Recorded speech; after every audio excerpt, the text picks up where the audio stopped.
This is Hot Mic. Hot Mic on the networks of WDAY. Here's Dom Izzo.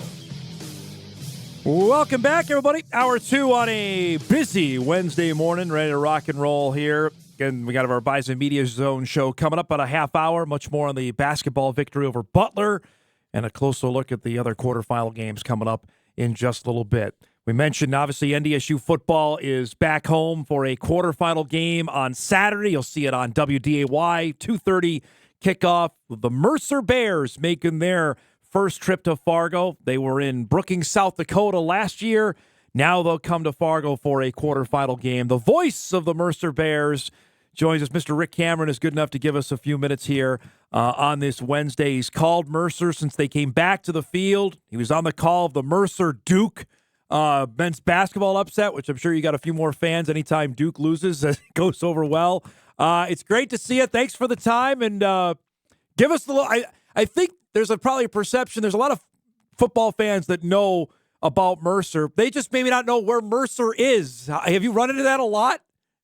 Well, obviously you mentioned the Duke win. After that, it's amazing how our website and all the social media went crazy after that win 10 years ago. There were a lot of folks that wanted to know where Mercer was and our university status, etc. Our main campus is located in Macon, about an hour south of Atlanta, but we also have campuses in Atlanta. We've got some medical schools at 3 different locations. There's a lot of diversity among the degrees offered. You can be a lawyer, you can be a doctor, you can be a pharmacist. So we're pretty spread out in that regard.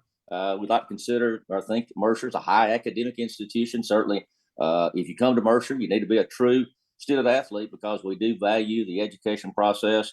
So, our name, number one, the Duke, it helped last year getting to the playoffs in football for the first time helped. And we are thrilled now advancing further than we've ever been and coming to your program, which is one of the premier programs in the nation. Give me a sense of the level of excitement around the program for this game and getting ready for this one on Saturday.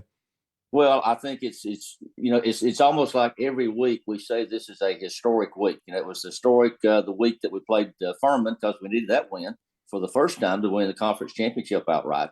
And now last year, after advancing to the second round, not only are we advancing to the quarterfinals, the Elite Eight, as everyone calls it, but for our program to be coming to your location and play you guys, to be on ABC television, there's so much excitement to be had here. Our fans, again, this is a program that only brought football back. We've only had football since 2013 after going 70 years without the program. So in my mind, to come that far in that short amount of time is pretty amazing. It seems foreign to me, especially in a football crazy state like Georgia, for a program not to have football. What was the reasoning behind it and the excitement level to bring it back a decade ago?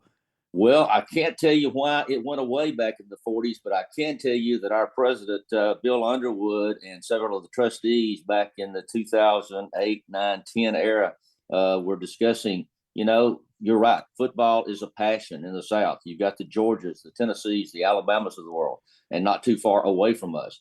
And our president painted a picture to those trustees and others that can you envision a Saturday afternoon? It's partly cloudy skies. It's sunny.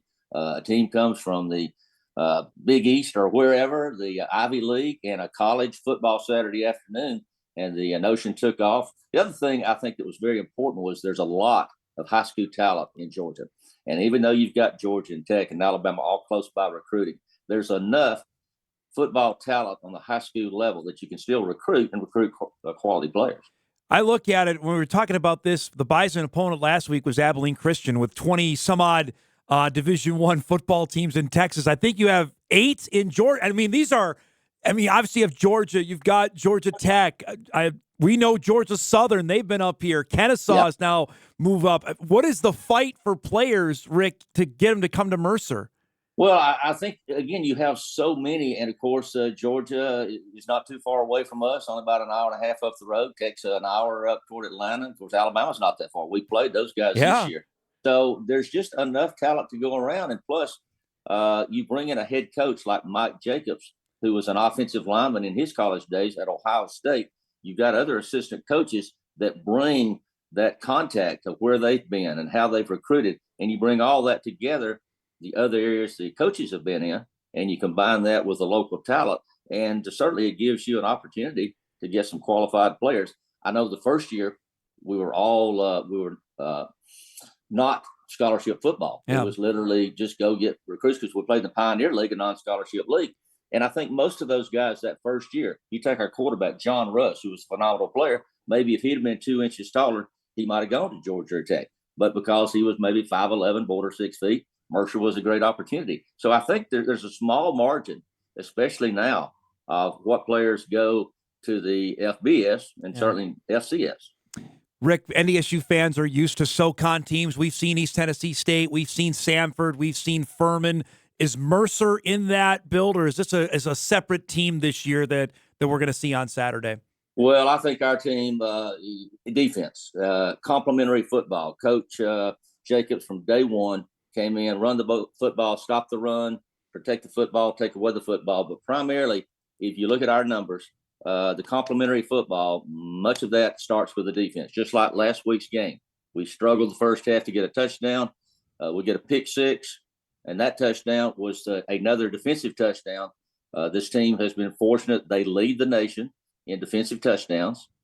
Two of our defensive backs are tied for most interceptions. There's like 5 categories that the defense is ranked first in the country. So certainly the defense has carried us until the offense gets a score or you get a special teams play.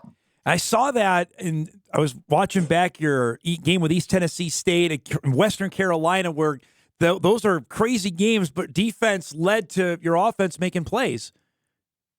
Yeah, if you combine the various categories, not only we've got 2 linebackers, Dowling and Ken Stanley, Isaac Dowling, Ken Stanley, that are approaching each. They're in not a race, but they're competing to become our all-time leading tacklers, close to 400 tacklers. So you've got them at the linebacker. Those 2 guys are all-time 12 years leading tacklers. But then you've got these 2 defensive backs that are now tied in the nation with interceptions. So that's the complementary you get. Plus, we've got some outstanding line play.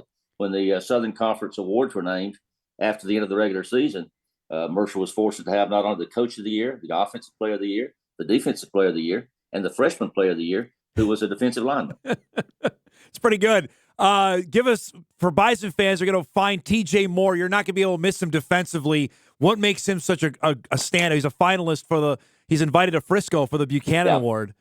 Well, I think TJ and also Miles Redding, they do such a great job of presence on the field. And it's interesting, the interception that he caught last week for a touchdown, they had practiced that particular play against the scout team. And he told me on Monday at our news conference, I dropped it 3 times. So he said the one time it counted, fortunately, I held on to it. But, yeah, TJ is a tremendous defensive player, has a great knack for the football, and certainly is well-deserving of the recognition and the ceremony he'll attend later on. Let's, on the offensive side, give us a couple players for fans to keep an eye on, Rick, for this game on Saturday. Well, we'll start at quarterback. We started out with DJ Smith. DJ has had 2 different ankle injuries, and his ultimate replacement has been Whit Neubauer. Whit is a big kid. He's 6'6", 225 pounds. He came in from day one with a monster arm, can throw the ball a mile. And, of course, with any true freshman, it's game by game, making your reads, knowing when to throw, when to run the football. And he's gotten better every game at that. So Whit certainly, I think, is going to have a great career. But again, he's a freshman. Last week, he saw a lot of blitz packages come at him, but he is progressing each week.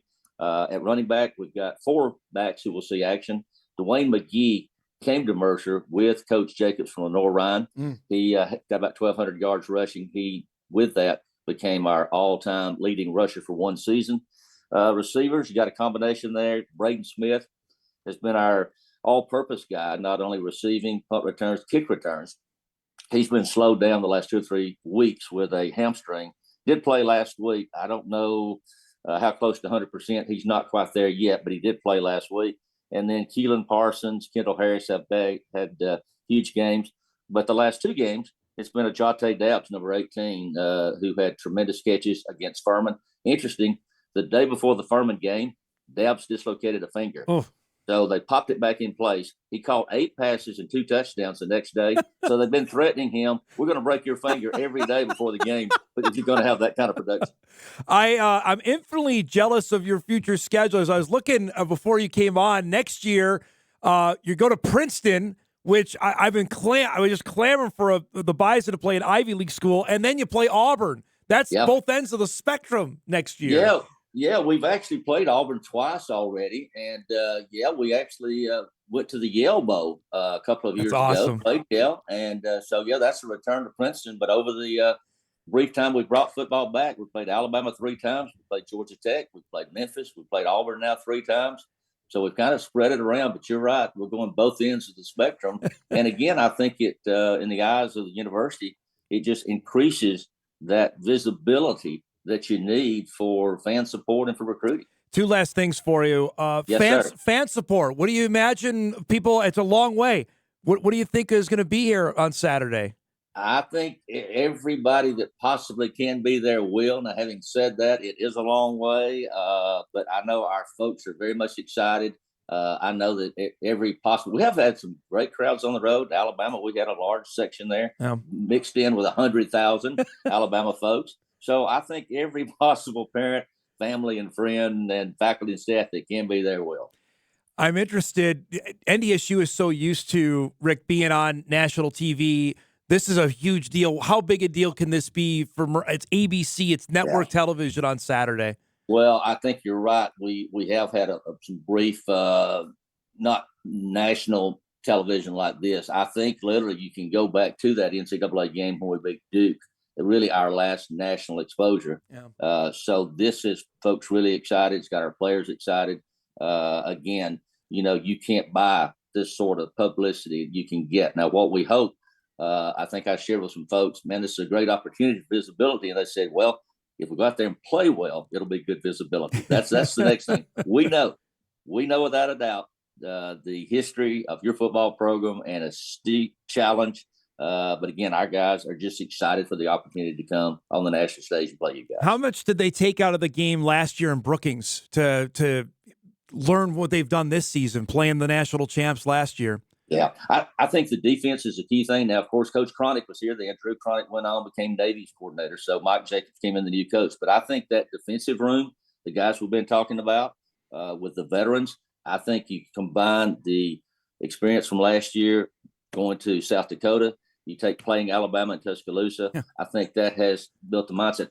Going back to that basketball game once again, real quick, in 2014, Mercer had 10 guys that had played a lot of time 2 years before they won a national tournament. The year before they beat Tennessee in NIT. So really, the Mercer team was an experienced team. Duke was mostly freshmen that year. So you had that experience.